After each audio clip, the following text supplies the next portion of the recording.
செய்திகளை தெரிந்து கொள்ள பிரபாஸ் கதவம் சேனலை சப்ஸ்கிரைப் பண்ணி பெல் ஐகானையும் கிளிக் பண்ணிக்கோங்க. தமிழகத்தில் 10,000 கிலோமீட்டர் நீளமுள்ள ஊரக பகுதி சாலைகள் மேம்படுத்தப்படும் என்று முதல்வர் மு.க. ஸ்டாலின் தெரிவித்துள்ளார். திருப்பூரில் சாலை விபத்தில் உயிரிழந்த பெண் தொழிலாளியின் உடல் உறுப்புகள் தானமாக வழங்கப்பட்டன. அப்பெண்ணுக்கு அரசு மரியாதையுடன் இறுதி சடங்கு நடைபெற்றது. திமுக ஆட்சியின் அடக்குமுறையை கண்டு அதிமுக அஞ்சாது என்று அக்கட்சியின் பொதுச் செயலாளர் எடப்பாடி பழனிசாமி தெரிவித்துள்ளார். அடுத்த ஆண்டு முதல் ஜூன் 3ஆம் தேதி செம்மொழி தமிழ் நாளாக கொண்டாடப்படும் என அமைச்சர் சுவாமிநாதன் தெரிவித்துள்ளார்.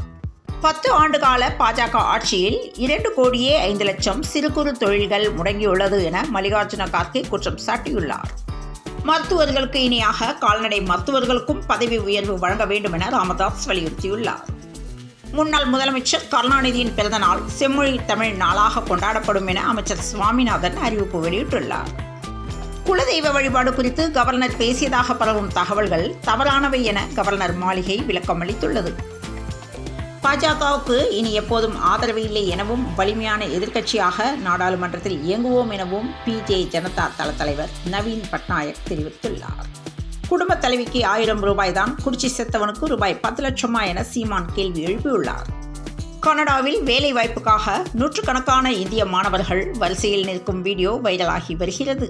தமிழகத்தில் கஞ்சா விற்பனை அதிக அளவில் இருப்பதாக பல்வேறு தரப்பினரும் குற்றம் சாட்டி வருகின்றனர். இதற்கிடையே போலீசார் உதவியில்லாமல் கஞ்சா வியாபாரம் நடைபெற வாய்ப்பு இல்லை என ஐகோர்ட் தெரிவித்திருந்த நிலையில் கஞ்சா விற்பனையில் ஈடுபட்ட போலீசார் கைது செய்யப்பட்டுள்ளார். நாகர்கோவில் குமரி மாவட்ட கலெக்டர் அலுவலக சாலையில் பாதாள சாக்கடை திட்டப்பணிகள் தொடங்கப்பட்டுள்ளதால் சாலையில் கடும் போக்குவரத்து நெரிசல் ஏற்பட்டது.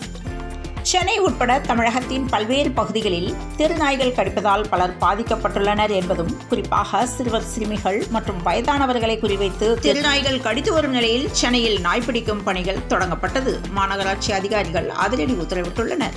விக்கிரவாண்டி இடைத்தேர்தலில் மாணவி ஸ்ரீமதியின் தாயார் உட்பட 35 பேர் மனு நிராகரிக்கப்பட்டுள்ளதால் தர்ணா போராட்டத்தில் ஈடுபட்டுள்ளனர். கள்ளச்சாராய விவகாரத்தில் முழு பூசணிக்காயை சூற்றில் மறைக்க பார்க்கும் நிர்மலா சீதாராமனும் எடப்பாடி பழனிசாமி எனவும் RS பாரதி குற்றம் சாட்டியுள்ளார். ஸ்கேன் பரிசோதனை கட்டணத்தை குறைக்க வேண்டும் என திவ்யா சத்யராஜின் மகிழ்மதி இயக்கம் கோரிக்கை விடுத்துள்ளது. தனக்கு பிறந்த நாள் வாழ்த்து தெரிவித்த அனைவருக்கும் நன்றி தெரிவித்து விஜய் அறிக்கை வெளியிட்டுள்ளார். கள்ளக்குறிச்சி விஷசாராய சம்பவத்தில் 156 பேருக்கு மருத்துவமனைகளில் தொடர்ந்து சிகிச்சை நடைபெற்று வருகின்றது. சவுக்கு சங்கர் கூறிய சர்ச்சைக்குரிய கருத்துக்களை எடிட் செய்திருக்கலாமே என ஃபெலிக்ஸுக்கு கேள்வி கேட்ட நீதிபதி அவருடைய ஜாமீன் மனுவை தள்ளுபடி செய்தது. விஷச்சாராய சம்பவத்தில் அதிமுக பாரதிய ஜனதா அரசியல் ஆதாயம் தேடுகின்றன என திமுக குற்றம் சாட்டியுள்ளது.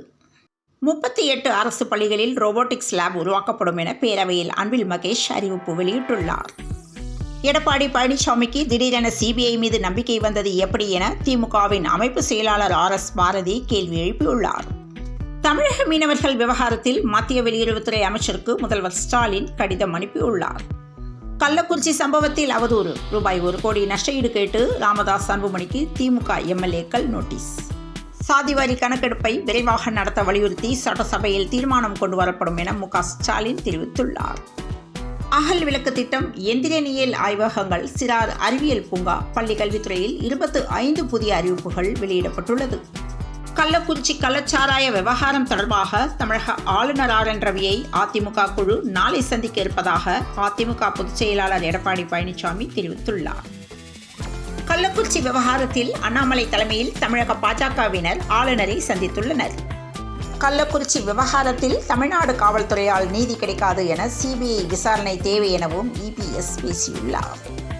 திருவண்ணாமலையில் பக்தர்கள் வசதிக்காக ரூபாய் 36 கோடியில் பணிகள் நடந்து வருவதாக சேகர் பாபு தெரிவித்துள்ளார். T20 உலகக்கோப்பை ரோஹித் சர்மாவின் அதிரடியால் ஆஸ்திரேலியாவுக்கு 206 ரன்களை இலக்காக இந்தியா நிர்ணயித்தது. சிங்கப்பூரில் நடந்த சர்வதேச தடகள போட்டியில் புதுக்கோட்டையை சேர்ந்த வீராங்கனை 4 தங்கப்பதக்கங்கள் வென்று சாதனை படைத்துள்ளார். தமிழ்நாட்டில் தருமபுரி, புதுக்கோட்டை, தஞ்சை, திருவாரூர், சிவகங்கை, ராமநாதபுரம், கோவை, திருப்பூர் உள்ளிட்ட 13 மாவட்டங்களில் மழைக்கு இன்று வாய்ப்புள்ளதாக சென்னை வானிலை ஆய்வு மையம் தகவல் தெரிவித்துள்ளது. தொடர்ந்து இணைந்திருங்கள் பிரபாஸ் கதவம் செய்திகளுடன். மீண்டும் மற்றும் ஒரு செய்தியில் சந்திப்போம். வணக்கம்.